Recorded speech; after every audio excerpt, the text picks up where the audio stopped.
Chris is meeting up with local genealogist Aileen Hawkin. Aileen has found the death certificates of some of the 10 children who died. Right. So this is maybe Annie, it looks like, female. 6 months. Thomas Ormsby present at death. So that's August. This is September. Margaret Ormsby is 7 weeks. And then this is one of the boys. So 2 months old he died, 4 months old, 6 months old.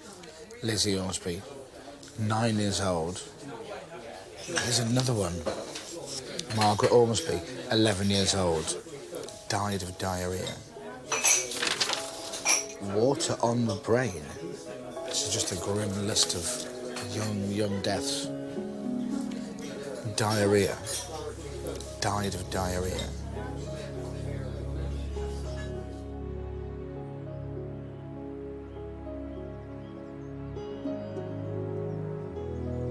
Aileen has brought Chris to League Graveyard, the burial place of the Ormsby children.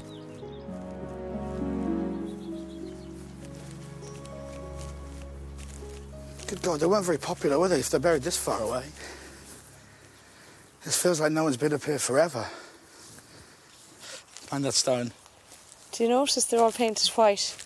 So you notice them? No, because they're actually graves. So we're walking on graves? Mm-hmm. Or they're just overgrown? They're markers to indicate where a grave is. And when people buried family, they were given a plot. But in a lot of cases, they couldn't afford to put up a headstone. So all that's left of the family is really a little stone marking the spot where they're buried.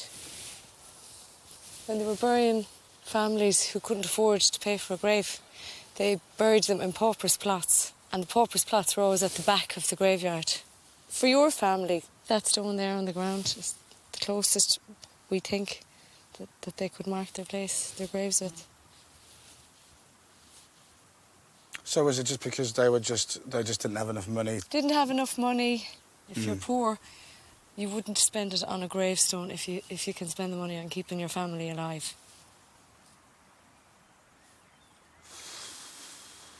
You know, what a life. Not even a headstone. Nothing. It's weird because you think you're going to see a headstone with stuff written on it, but it's kind of worse not seeing it. Do you know what I mean? Yeah.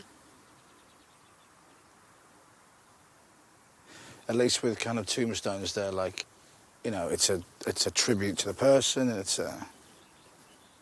But this feels like proper dead and gone.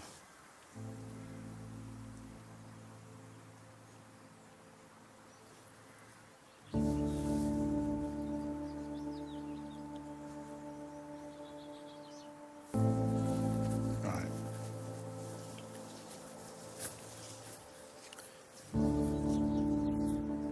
One of the surviving Ormsby children was Chris's great-grandmother, Mary Ann. In 1895, she married James Moyles, the soldier who died in the First World War. There must be Moyleses in here. Do you know what Moyles means? Mhaol Murra. But the Mhaol part is the Irish for bald. M-A-O-L. And a Mhaol Murra was they worked for, or they were servants of monks. Did you say Moyles means bald? Yeah, a bald servant. Bald as in no hair? Yeah. But the reason it means that is because they worked for monks. The tops of their heads were... My surname is Bald. Yeah. Bald, as in slaphead, as in no hair. Yeah. Brilliant. This trip gets better and better. I thought it meant There is soldier. a nicer version of the surname, I'll tell you. Miles, yes. There is. Yeah, but no, M-I-L-E-S. but I'm not Miles, I'm Moyles. No, you're Moyles. So I'm bald. You're more likely to be Mhaol Murra. So I'm bald. Yeah.